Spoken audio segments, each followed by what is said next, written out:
Hi, welcome back to Sherry's Crocheted Happiness. I'm here checking in with you to let you know about an event that's going on here in my area. It's called the Tri-Cities Vendors Showcase, and you can find it on Facebook. It goes until May 11th, and it was put on by one of our local photographers. You may remember her name, Antoinette Jones from Blessful Pics. She coordinated all of this, and I think that there's like 47 vendors now. There's 500 people in there getting ready to shop or shopping. And this is just maybe the wave of the future because so many bazaars and craft fairs have been canceled. So check it out. And I'm going to show you a little preview of what I have available. If you're local and you're watching this, you've probably seen me at craft fairs before.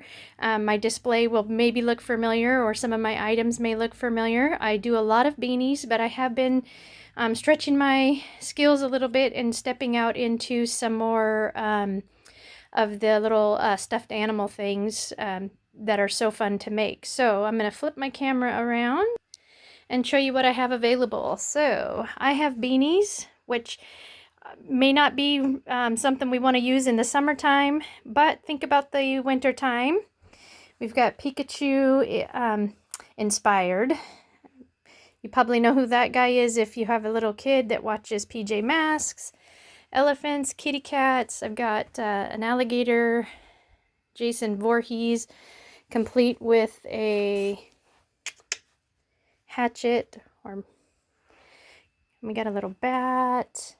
This is one of my best-selling beanies right here. If you're from the Pacific Northwest, you know who that guy is.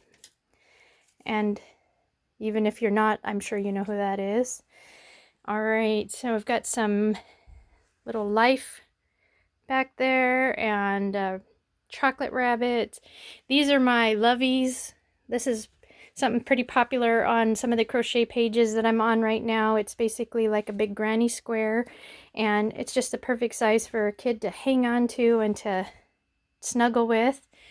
I've got baseballs that I know are not related to crochet, but there is some stitching involved, and I've even gotten my son involved in recycling some old baseballs that can't function in a cage anymore, or in a batting cage.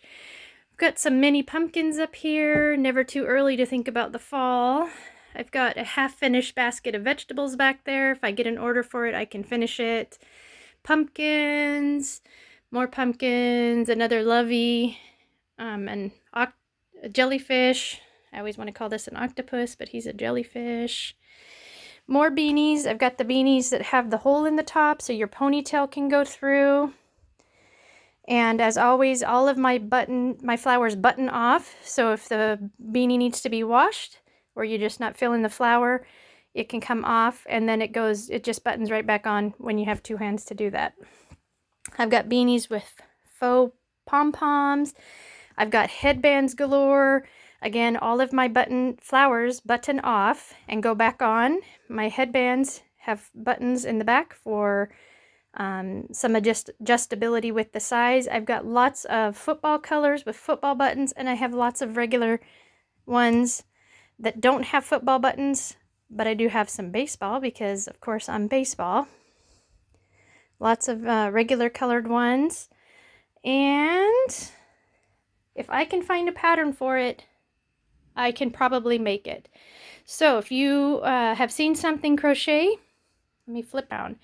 If you've seen something crochet that interests you, give me a text message, a shout out, and we'll see what we can do and get that done for you. So thanks for checking in. Go check out the Tri-City Vendor Showcase. And there's lots of vendors on there that are locally, and some of them are willing to ship. So go check them out, and happy crocheting.